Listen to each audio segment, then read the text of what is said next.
Vlašćim zinu. Pa jeste vi završili školu za medicinsku sestru? Jesam. Jeste? I ste zaposleni ovdje? Jesam. Gdje ste se vi školovali za medicinsku sestru? U Zadru.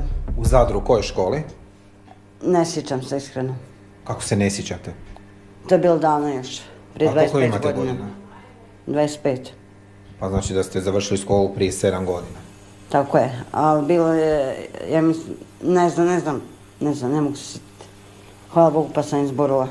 Ne želim se uopće pamtiti, imala sam loše iskustvo s tom školom. Dobro, a recite mi, završili ste prije 7 godina, kad? Točno. To je koja godina? Pa sad 2006. 2007. Kako se, ne razumijem, 2006. 2007. Ali to je bilo prije 13 godina, onda ste imali 12 godina, mislim. Ne znam točno koja godina je bila, sad nije moguće.